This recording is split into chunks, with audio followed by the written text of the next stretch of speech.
En 610, l'année même où l'empereur Héraclius prenait le pouvoir à Byzance, Mahomet entame à 40 ans sa mission prophétique. Le Dieu créateur, d'emblée affirmé, lui commande de lire et de transmettre ce que sera le Coran. Un premier groupe de versets le situe dans le sillage du monothéisme. En 23 ans de révélation, Allah lui ordonnera de guider, de rassembler les siens, d'inspirer une éthique, puis une législation pour la cité nouvelle. Médine, en effet, depuis toujours rivale économique de la Mecque, l'accueillera à la fois comme messager divin et chef politique, et sera le point de départ pour de dures épreuves. Les nombreuses batailles qu'il a dû mener, durant lesquelles il a perdu quelques-uns de ses premiers fidèles, n'ont pas cessé jusqu'en 631, quelques lunes avant sa mort. Mais jusqu'à son dernier souffle, il tenait à persuader, à former, à combattre.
عقب معركة حنين، وهي معركة من أواخر معارك النبي عليه الصلاة والسلام، بعدها دانت له الجزيرة العربية من أقصاها إلى أقصاها. جاءه صحابي جليل اسمه سعد بن عبادة، قال: يا رسول الله، إن قومي وجدوا عليك في أنفسهم. ووزع الغنائم بحكمة بالغة، لكنه لم يعطي الأنصار شيئا. فقال: يا سعد، أين أنت من قومك؟ قال: ما أنا إلا من قومي. فقال: اجمع لي قومك. فجمعهم، بدأ بتذكيرهم بفضلهم عليه.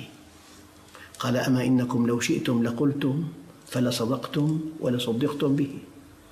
أتيتنا مكذبا فصدقناك، وطريدا فآويناك، ومخذولا فنصرناك. يا معشر الأنصار، أوجدتم علي في أنفسكم في لعاعة تألفت بها قوما ليسلموا، ووكلتكم إلى إسلامكم. أما ترضون أن يذهب الناس بالشاة والبعير وترجعوا أنتم برسول الله إلى رحالكم؟ فبكوا حتى أخضلوا لحاهم وقالوا: رضينا برسول الله قسما وحظا. En 631, Mahomet, alors reconnu dans toute l'Arabie, décide d'un acte politique de première importance. Il conclut un pacte avec l'archevêque de Najran, ville chrétienne. Juifs et chrétiens auront le même statut politique que ses propres fidèles. Seulement, à la place de la zakat, aumône obligatoire pour les musulmans, ils paieront un impôt profane, la jizya. Le prophète peut alors autoriser la célébration d'une messe dans sa mosquée.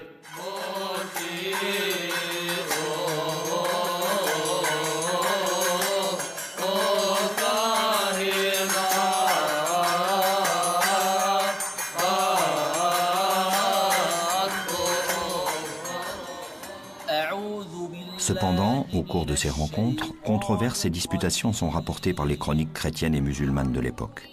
La Trinité est considérée par Mahomet comme dangereusement proche du polythéisme. Il refuse l'idée de filiation divine de Jésus. Et de fait, dans le Coran, Jésus est considéré comme l'un des principaux prophètes et non comme le Fils de Dieu. La révélation affirme un monothéisme philosophiquement intransigeant.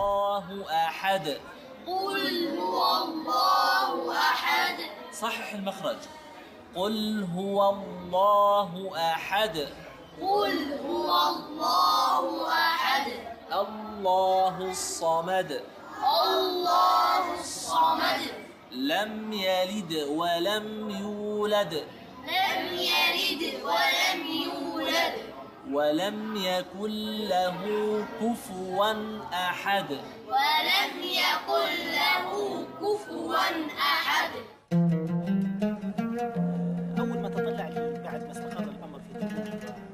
De toutes parts arrivent à Mahomet des délégations qui lui font allégeance. Certains se hâtent d'exprimer leur foi en l'islam, d'autres s'y refusent. عشان هيك جهز جيش وأراد غزو مدينة أيلة، وكان يومها ملك أيلة أسقف يسمى يوحنا بن رؤبة. لكن أحد الصحابة وهو حرملة وكان صديق ليوحنا، وكان كثير ما يمر عليه ويجلس عنده ويبيت عنده أثناء تجارته، شفع لأهل أيلة وقال: يا رسول الله، ابعث لأهل أيلة كما بعثت إلى غيرهم لعلهم يجيبوك ولا تغزوهم. فقبل الرسول صلى الله عليه وسلم شفاعته وأرسله لرؤبة، وأرسل معه 5 من أصحابه وبعث معهم رسالة. ما أن وصل الوفد إلى أيلة حتى استقبلهم يوحنا وأكرمهم وكساهم وأطعمهم. جمع كل هؤلاء الأمراء وذهب بموكب كبير إلى الرسول صلى الله عليه وسلم، واستقبله الرسول في تبوك وأنزله في خيمة بلال بن رباح الذي كان بمثابة رئيس التشريفات عند الرسول صلى الله عليه وسلم، وكان يخدم أضياف الرسول صلى الله عليه وسلم. وفي هذه الفترة كان يوحنا بن رؤبة ليس فقط ملكا، ولكن كان ملكا وأسقفا، وكان متمسك بنصرانيته، ولذلك رفض دخول الإسلام وبقي ووافق على الجزية.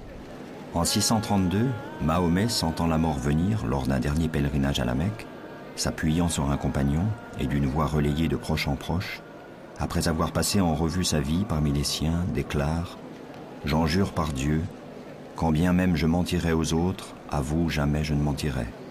Tel éclaireur ne saurait au sien mentir. » Il achève par un rappel de toutes les désapprobations divines, du meurtre, de l'injustice, du mensonge, et à chaque énoncé d'un principe éthique, il répète invariablement « Dieu, ai-je bien transmis ?» Le cœur répond « Oui, envoyé de Dieu ». Et Mahomet de poursuivre « Alors mon Dieu, sois en témoin ». Quelques jours plus tard, il recevra sa dernière révélation, où Dieu, dit-il, lui annonce sa propre mort. « Voici qu'il est arrivé parmi vous un messager, issu de vous autres. Lourde était sa peine quand des épreuves vous atteignaient, affectueux et clément pour tous les croyants. » Sourate 9, verset 129. Il y a une question très intéressante dans la pensée prophétique mohamédienne. C'est le prophète en personne qui a déclaré de son vivant, et juste avant de mourir, que la prophétie a pris fin. C'est ce qu'on a appelé le discours d'adieu. La déclaration de la fin de la prophétie peut avoir 2 interprétations. La première est celle des Lumières, de la raison, qui insiste sur le fait que la prophétie a cédé la place à la raison et que l'humanité est entrée dans sa période de maturité, que toutes les prophéties ont pris fin et l'ère de la raison humaine a débuté. La deuxième interprétation est celle qui considère la fin de la prophétie comme une fin sémantique, c'est-à-dire que les ancêtres du temps du prophète et de la prophétie n'ont rien laissé à ceux qui leur ont succédé et que l'humanité restera toujours dépendante de cette prophétie reçue au 7e siècle. Ces 2 interprétations sont toujours d'actualité. On peut les apercevoir à travers les événements que vivent le monde arabe et le monde islamique en général.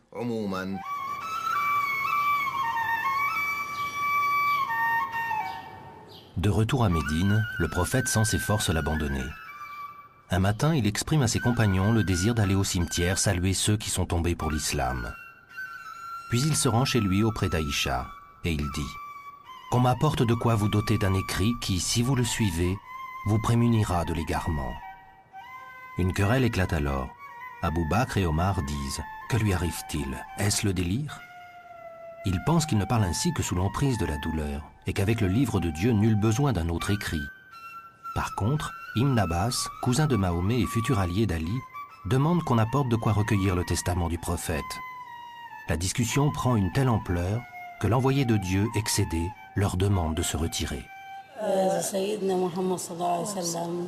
إنه عرف أجل دناه وحيشتد به المرض. طلب من زوجاته، قال لهم أنا إذا بدي أمراض وأموت في بيت عائشة، لأنه كان يحب عائشة حبا كثيرا، يعني فضل على زوجاته، وكانت عنده دائما لا تتركه. كانت الحمى تأخذه أخذا شديدا، وكلما الحمى اشتدت كان في يد عائشة وعاء فيه ماء، فيقول لها يا عائشة امسحي لي وجهي. وطرق الباب فقالت له من بالباب، فتحت الباب فوجدت زائر لابس أبيض. قالت له يا أبتي إن زائرا بالباب، فقال لها فليدخل. فدخل سيدنا جبريل ومعه سيدنا عزريل، فقال له النبي صلى الله عليه وسلم أهلا وسهلا بك يا حبيبي يا جبريل ويا عزرائيل، هل جئت زائر أم قابض؟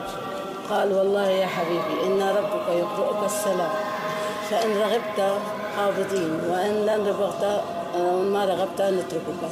فقال هل أحد يكره أن يذهب إلى إلى حبيبي؟ فإذا الحبيب يريد حبيبه وأنا أريد الحبيب. ومات، ولما مات تركوه ساعة ودخلوا عليه وجدوه مكفنا، لأن نزلت الملائكة كفنته وغسلته، ووصى النبي صلى الله عليه وسلم أن يدفن في بيته. دفن في بيته مكان موجود الآن.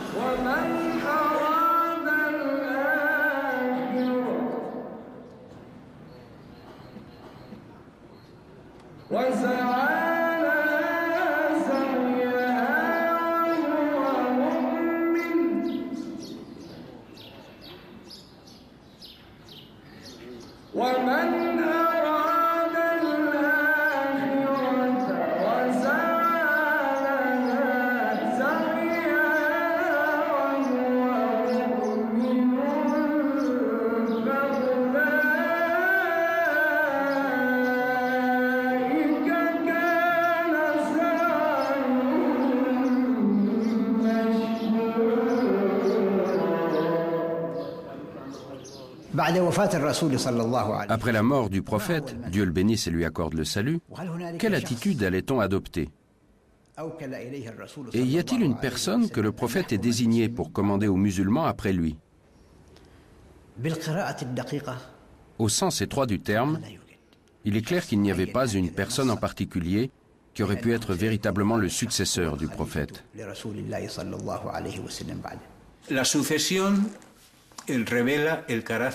La succession met en lumière le double caractère de tout État musulman à venir, le caractère religieux et le caractère politique.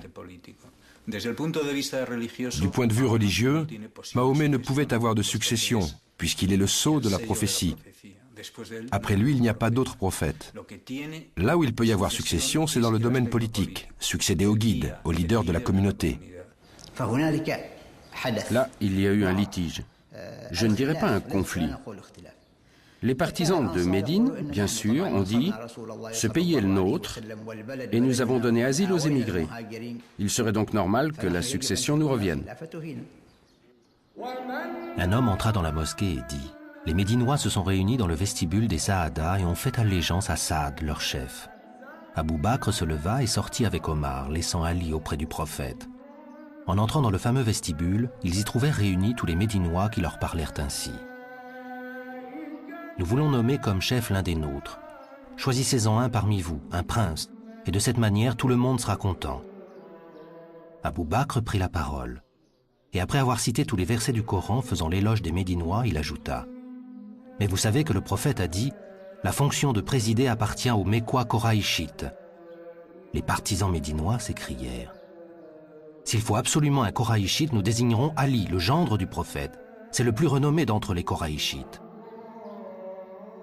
Mais Omar dit alors à Abou Bakr « Étends la main et reçois notre serment, car tu es un respectable Koraïchite et le plus digne. » Et Omar lui prêta serment. Alors les Médinois, honteux de leur résistance, se précipitèrent vers Abou Bakr et prêtèrent devant lui le serment d'allégeance. Mais ce qu'on peut dire à propos de cette réunion, c'est qu'elle marquait le début du conflit qui allait traverser l'État arabe médiéval. Un conflit politique et culturel. Ce conflit devrait nous permettre de découvrir les prémices des différents schismes religieux et intellectuels. Ces courants ne sont qu'une réaction à ce qui s'est passé pendant cette réunion du vestibule.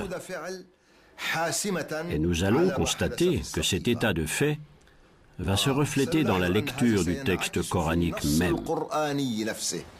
Lorsque la nouvelle se répandit à Médine, Abu Sufyan, l'ancien chef des Koraïchites païens, converti lors de la prise de la Mecque, dit à Ali: « Pourquoi abandonnes-tu le pouvoir à Abu Bakr, qui est du clan le plus insignifiant d'entre les Koraïchites? Quant à moi, je n'y consens pas. » Ali répliqua: « Il y a longtemps que tu es l'ennemi de l'islam. » Abu Bakr, informé du propos d'Abu Sufyan, fit appeler le fils aîné de celui-ci et lui confia le gouvernement de la province de Syrie. Apprenant la promotion de son fils, Abu Sufyan vint le soir même faire allégeance au premier calife.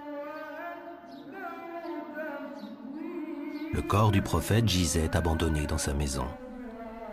Occupé à cette affaire de succession, personne ne songeait à son enterrement.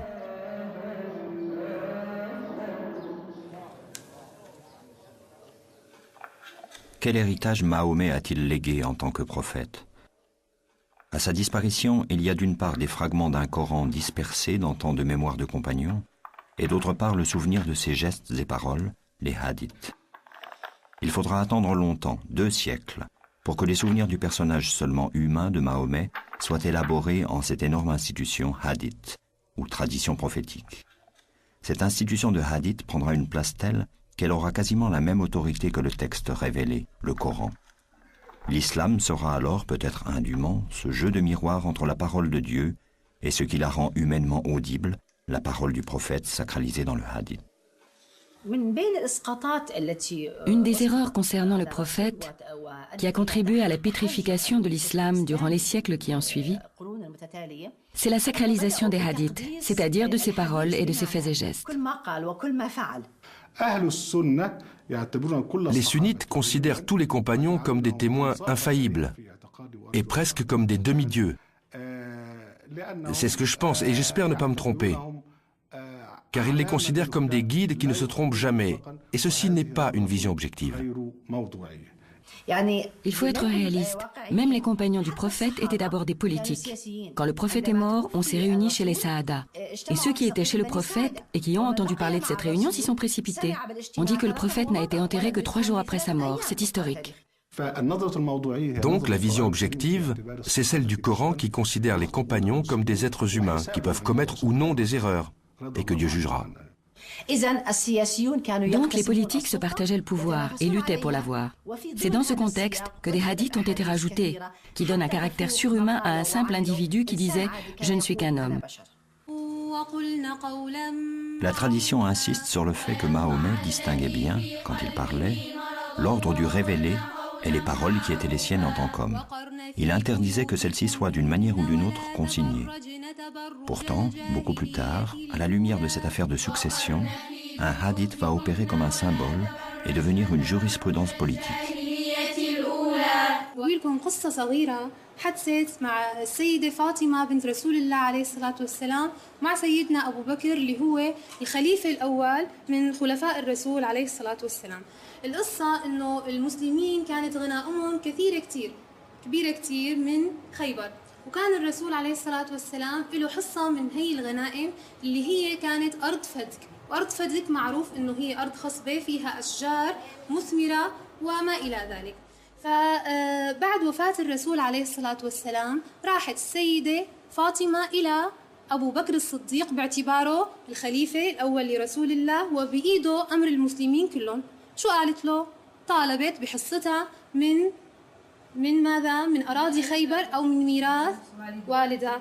فذهبت إلى سيدنا أبو بكر وطالبت بذلك. لكن أبو بكر شو قال لها؟ قال لا والله إني لسمعت رسول الله عليه الصلاة والسلام يقول نحن معاشر الأنبياء لا نورث ما تركناه صدقة. Dès la mort de Mahomet, pratiquement toute l'Arabie va contester la religion qu'il a apportée. Mettant en cause le pilier de l'aumône obligatoire, la zakat, les provinces d'Arabie vont diriger les armes contre un pouvoir central à peine né. Ce violent reniement, dont l'un était dirigé par une femme prophétesse, Soujah, va être vigoureusement réprimé par le premier calife Abou Bakr. Telle sera la seule réalisation de son court mandat, qui aura duré 20 mois. Les Koraïchites ont été à l'avant-garde pour réprimer la rébellion qui a éclaté à la mort du prophète. Après le retour des rebelles à l'islam, on a décidé qu'il serait mieux d'orienter le potentiel guerrier de ces gens vers l'extérieur des frontières. Autrement, ils ne tarderaient pas à reprendre les armes à l'intérieur. De là est venue l'idée des conquêtes. Les commandants de ces armées étaient de la tribu des Koraïchites, les nouveaux convertis. Et la plupart des soldats étaient ces nomades qui avaient participé à cette rébellion. Il va de soi que lorsqu'une nation est occupée à faire des conquêtes, elle en vient à oublier ses querelles internes. En politique, c'est connu. Lorsqu'un État ou une organisation, quel qu'il soit, doivent affronter un péril extérieur, l'union se fait à l'intérieur.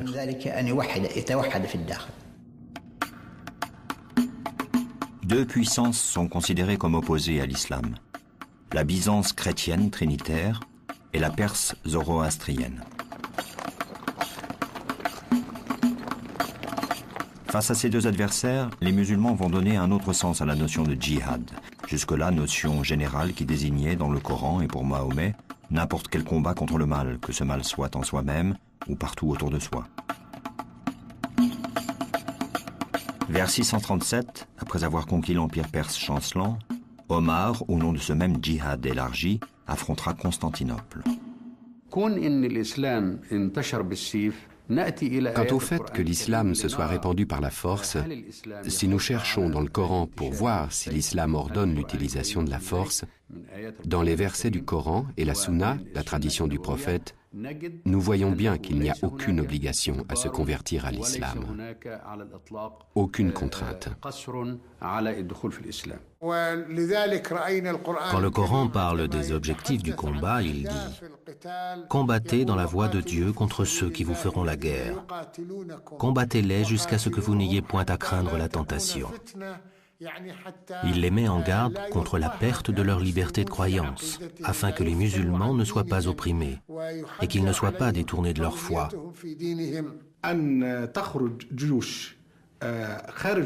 Mais lorsque les musulmans sortent de leurs frontières et donnent à choisir entre la conversion,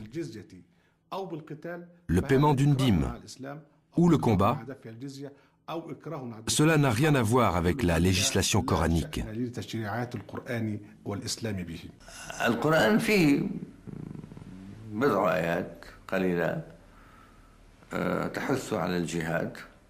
Dans le Coran, il y a quelques versets qui incitent au djihad. Les croyants se battent sur la voie de Dieu. Cela veut dire que lorsqu'ils conquièrent des pays, ils commencent par proposer l'islam. S'il est accepté, ils y entrent pacifiquement. Sinon, ils entrent par la force.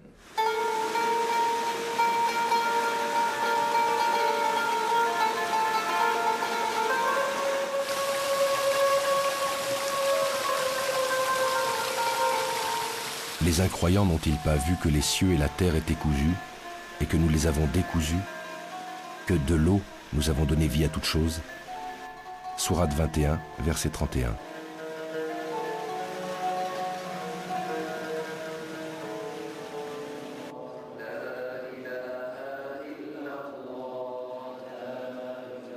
Omar fonde l'administration à l'image d'un véritable État.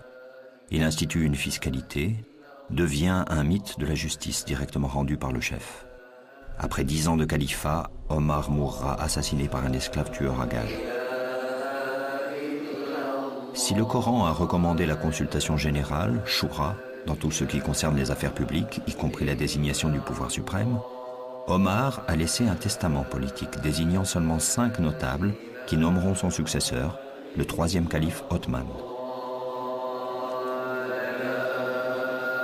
La carte de l'expansion sera jalonnée par les tombeaux des compagnons combattants, qui deviendront des lieux d'attachement et de souvenir à l'islam originel, celui de Mahomet.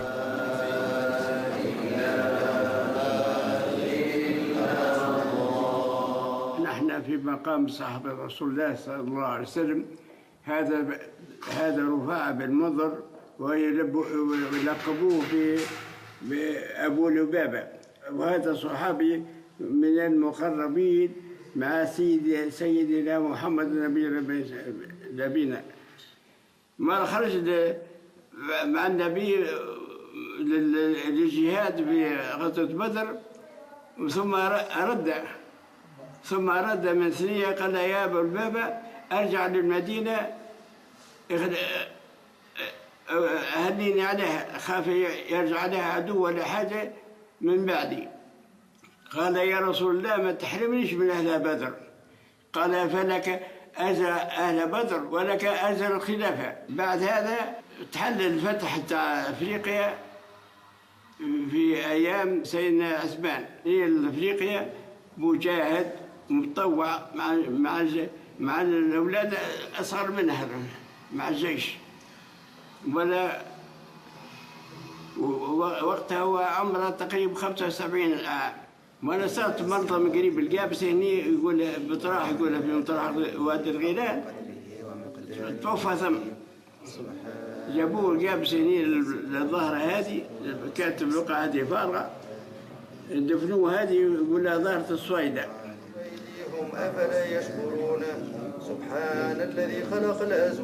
Au fur et à mesure que les conquêtes se poursuivaient, la mort sur les champs de bataille de nombreux compagnons, témoins des faits et gestes du prophète, rendait urgente une tâche délicate, la compilation du Coran.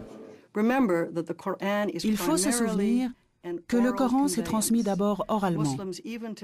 Les musulmans, même aujourd'hui, comprennent et considèrent le Coran comme un phénomène oral, avant de le considérer comme une réalité textuelle. C'est la récitation qui est l'expérience la plus authentique et la plus profonde que l'on puisse avoir du Coran.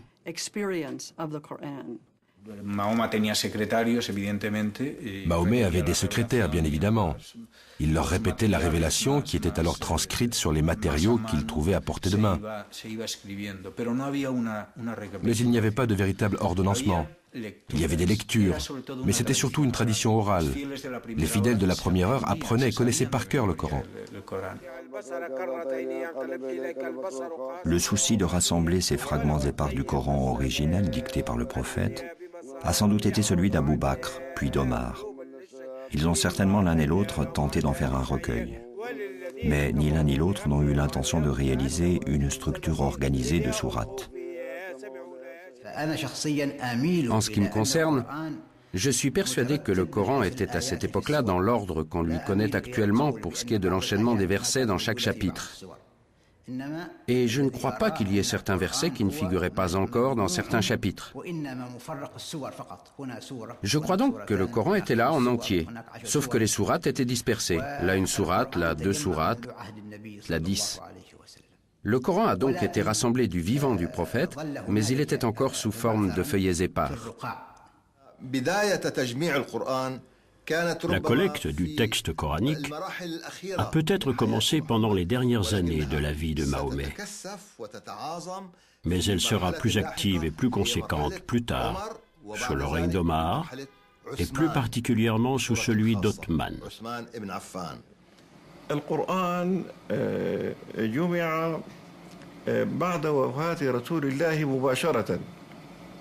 Le texte du Coran a été rassemblé juste après la mort du prophète. En effet, lors de la rébellion de certaines tribus arabes, de nombreux compagnons qui avaient mémorisé le Coran étaient tombés en combattant, en martyrs. On craignit donc que la perte de ces mémoires vivantes n'entraîne la perte d'une partie du Coran.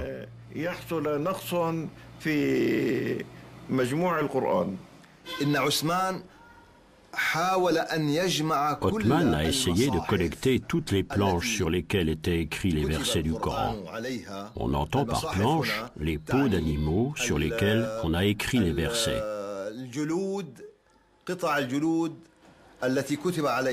Il a donc rassemblé tout cela pour pouvoir choisir et il a constitué le Coran. C'est ce qu'on appelle le Coran d'Othman.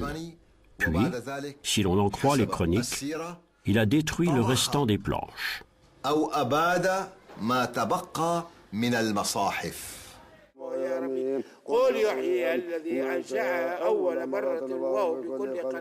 Le compagnon Hudhaïfa combattait aux confins de l'Arménie. Revenu de l'expédition, il se précipita dans la maison du califat sans même, disent les chroniques, avoir pris le temps de rentrer chez lui. Il tint au calife ce langage. « Accours au secours de cette nation avant qu'elle ne périsse. » Et de quoi serait-elle menacée demanda Othman. Il s'agit du livre de Dieu. J'ai participé à l'expédition d'Arménie qui a rassemblé des combattants venus d'Irak, de Syrie et du Hidjaz. Et j'ai vu les hommes s'affronter. J'en ai entendu qui s'accusaient d'apostasie. Nous allons droit, j'en ai peur, à un désaccord au sujet de notre livre comme celui que juifs et chrétiens connaissent au sujet des leurs.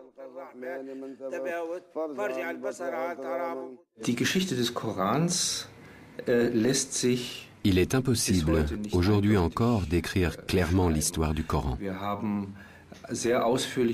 Nous avons des versions très détaillées qui nous viennent de la tradition islamique, mais il y a à l'intérieur du Coran des éléments qui indiquent qu'il n'a pas été écrit d'un seul jet.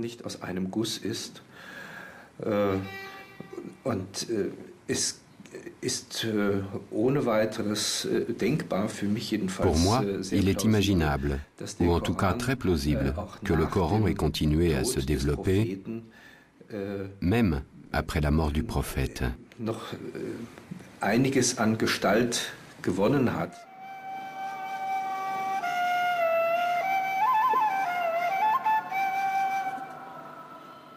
Louange à Dieu, souverain de l'univers, le clément, le miséricordieux, souverain au jour de la rétribution. C'est toi que nous adorons, c'est toi dont nous implorons le secours. Dirige-nous dans le sentier droit, dans le sentier de ceux que tu as comblés de tes bienfaits, de ceux qui n'ont point encouru ta colère et qui ne s'égarent point. Première sourate, la Fatiha.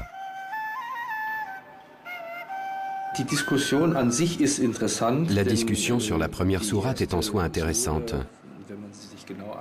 Lorsqu'on regarde plus précisément, on voit que c'est comme une prière. Elle est complètement différente du reste du Coran, d'un point de vue littéraire.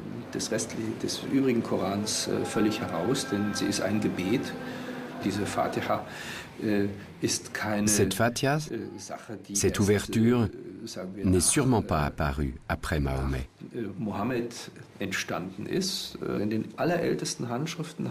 Mais elle s'appelle Fatiha el-Kitab, comme si elle était l'introduction du livre. Ce qui ne veut pas forcément dire que c'est la première sourate du livre, mais plutôt le chapitre d'invitation. C'est la raison pour laquelle on dit Kitab. Il s'agit de l'introduction au Coran.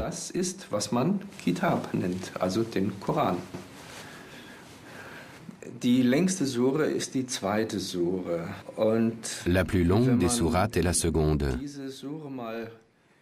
Or, si on observe sans parti pris cette sourate, on s'aperçoit que c'est un assemblage de répétitions, un assemblage de sujets qui s'entrechoquent brutalement. On pourrait presque dire que cette sourate donne l'impression de réunir tous les versets laissés pour compte dans la rédaction du Coran.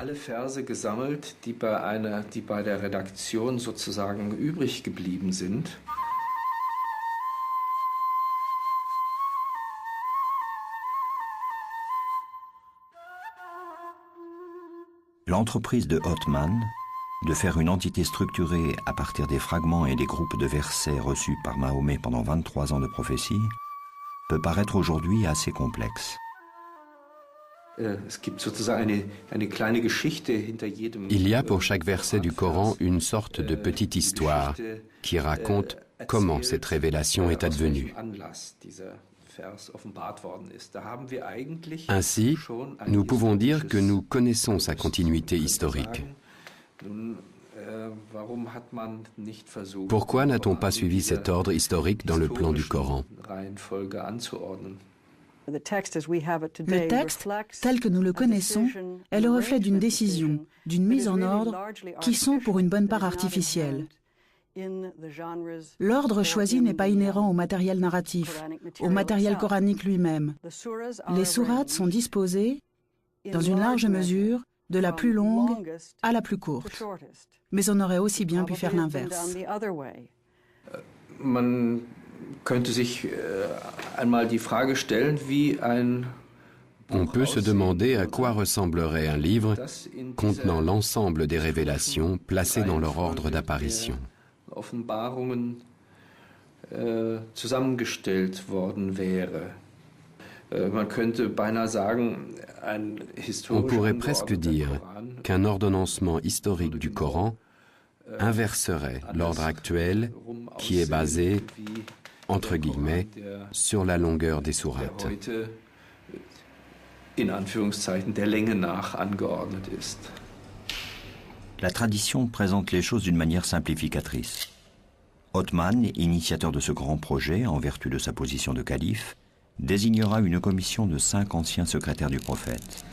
Il énonce la règle qu'une citation soit attestée par 2 compagnons irréprochables, comme étant un passage du Coran, et la voici consignée comme telle. Pourtant, déjà à l'époque, tout n'allait pas de soi. Ainsi, par exemple, à l'initiative de Othman, un passage du Coran jusqu'alors considéré comme une seule sourate sera scindé en 2. L'une des 2 sourates portera le nom de sa tribu, Quraysh. C'est un exégète fort connu, Ibn Kathir, qui l'affirme ainsi, pour donner à sa tribu glorieuse le privilège d'une sourate portant son nom dans le Coran. La structure voulue par Othman a ceci d'étrange qu'en offrant une infinité d'entrées à ce livre, elle le rend sujet à toutes les interprétations possibles. D'aucuns disent qu'il y a là une raison majeure qui a conduit à l'assassinat de Othman.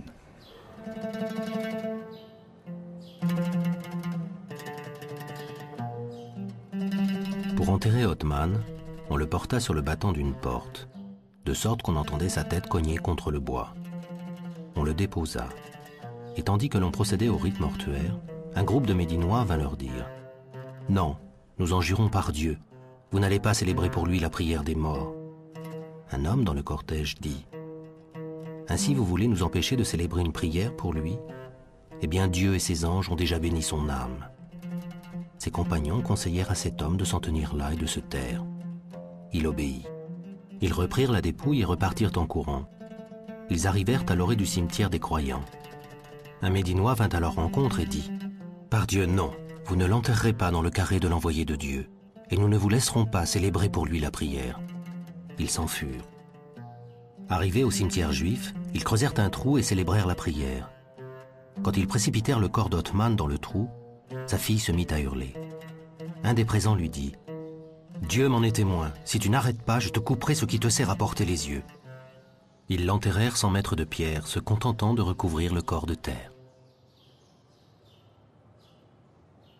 L'écriture arabe procédait du nabatéen, qui ne traçait que les consonnes, dont plusieurs avaient la même graphie.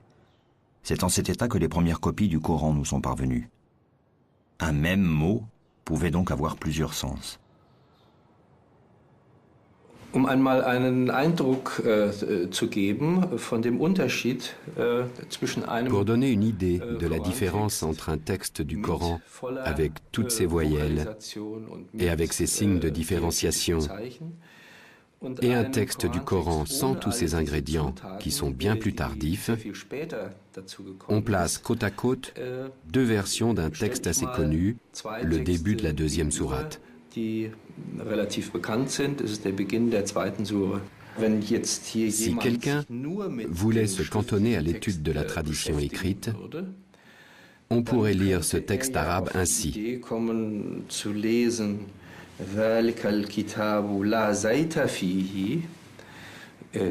Ce livre ne contient pas du tout d'huile d'olive.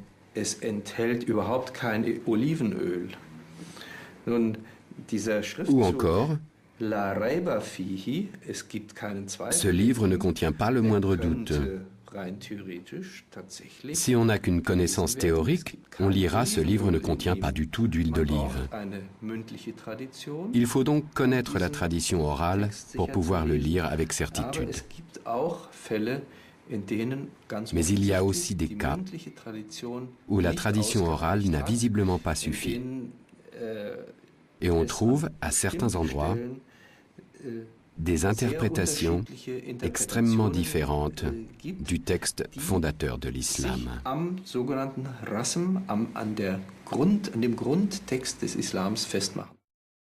Nous n'avons envoyé avant toi, dit le Coran à Mahomet, aucun apôtre auquel Satan n'eût suggéré des erreurs dans la lecture d'un livre divin. Mais Dieu abroge ce que Satan suggère et affermit le sens de ses signes. Sourate 22, verset 51. En plus des difficultés de déchiffrement, voici qu'apparaît dans le Coran la notion de l'abrogation. Ainsi les fameux versets sataniques, qui ont bien été transmis, même dans leur version intégrale, et qui ont été tout de suite après retirés du Coran.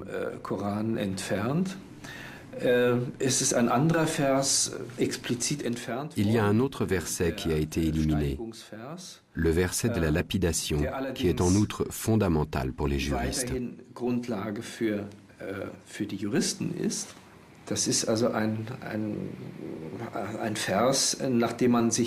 C'est un verset sur lequel on a fondé une pratique juridique.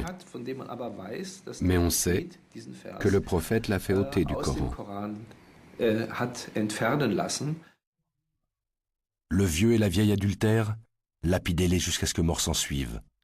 Tel est le châtiment que Dieu leur réserve. Verset retiré du Coran.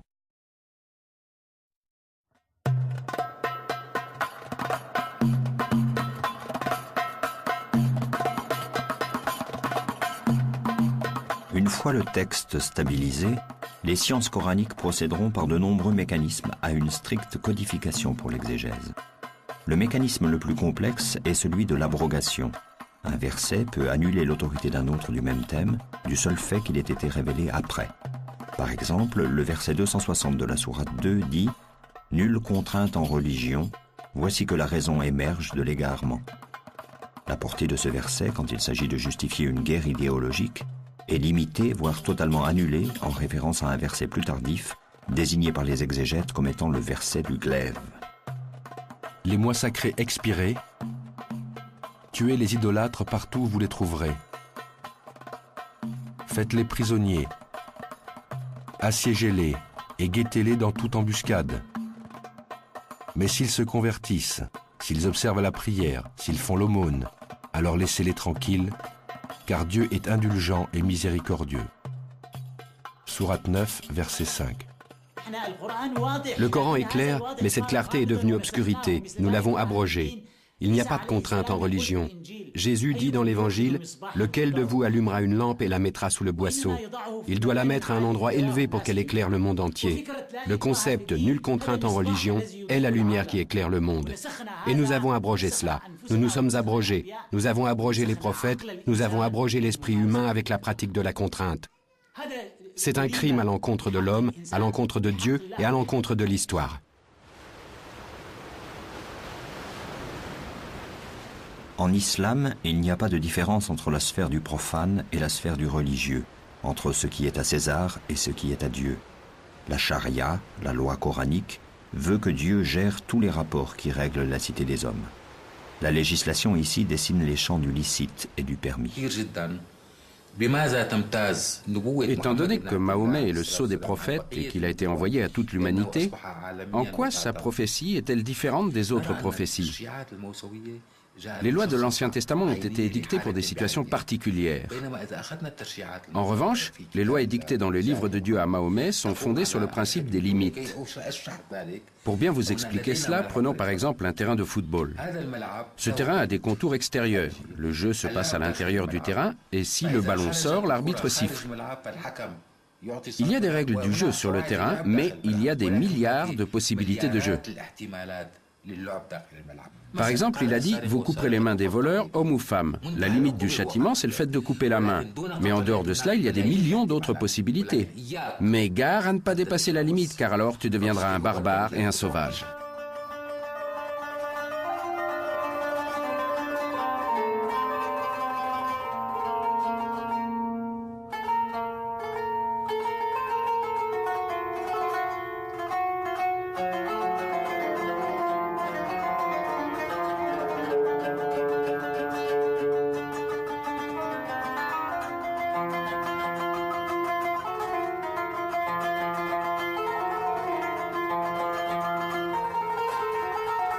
Nulle bestiole et nul volatile qui ne forme comme vous des nations. Nous n'avons rien omis dans le livre.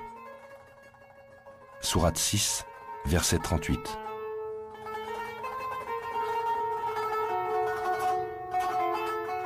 Dieu n'a rien omis dans le livre, sauf que la perception des prophètes, comme de tous les humains, est soumise à des lois naturelles de compréhension. Et c'est là que peuvent apparaître l'erreur, l'illusion et l'équivoque. Comme il est dit dans la sourate 3, verset 5, c'est lui qui t'a envoyé le livre. Parmi les versets qui le composent, les uns sont explicites, ce sont la matrice du livre, les autres sont équivoques. Entre les deux planches de la couverture du livre, tout est la révélation reçue par Mahomet. Tous ces versets sont mis ensemble, puisque tous ont été révélés à l'envoyé de Dieu. Seulement, ils sont de deux sortes, les versets explicites et les versets équivoques. Le Coran, dans un verset, insiste sur le fait qu'il y a des versets équivoques, c'est-à-dire ambigus, et des versets dont l'énoncé est clair et le sens absolu.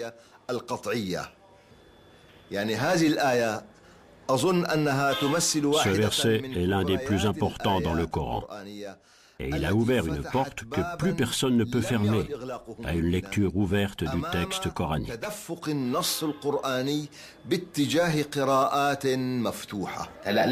Les versets explicites reçus dans le message prodigué à Mahomet et aux prophètes qui l'ont précédé peuvent subir des variations, commandées par Dieu d'époque en époque. La preuve, c'est que Dieu a donné une révélation à Moïse et l'a transformée avec Mahomet.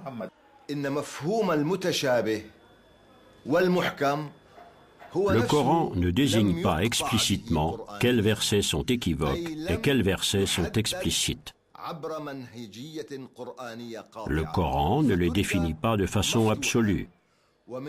Leur signification reste ouverte. En conséquence, ce verset, dont le but était de différencier entre équivoque et explicite, est lui-même équivoque, c'est-à-dire ambigu, ce qui élargit l'horizon du texte coranique.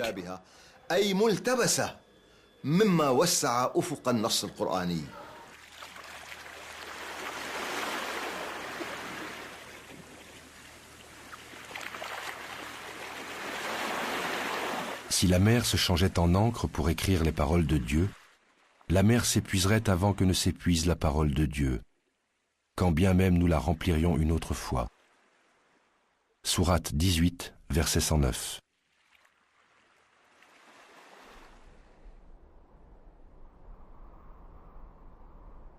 En 656, après la mort de Othman, de très nombreux points de fuite vont se dessiner à l'occasion de la Fetna, la sanglante guerre civile du début de l'islam. Empêché de gouverner, le quatrième calife Ali, cousin et gendre de Mahomet, conclura cette ère de califes clairvoyants qui ont marché sur les pas du prophète. Le pouvoir sera désormais essentiellement, sinon totalement, politique. Pendant un siècle au moins, et à partir de là, il s'exercera sous la menace des révoltes et des scissions qui donneront naissance aux principales doctrines, sunnisme, chiisme, kharigisme. Par-delà ces dissensions, la figure de Mahomet se maintient vive et comme encore présente dans les cités, les villages et chez le petit peuple. Portrait du prophète, d'après Tabari. Il était de taille moyenne, ni très grand, ni très petit. Son teint était d'un blanc rosé, ses yeux étaient noirs. Les cheveux de sa tête étaient longs et lui allaient jusqu'aux épaules, ils étaient noirs. Sa barbe qui entourait tout son visage était bien fournie. Son nez était droit, ses dents écartées. Son cou était blanc, son dos était charnu et robuste. Entre les deux épaules, il avait une excroissance de la grandeur d'un dirham, entouré de poils non clairsemés, mais touffus.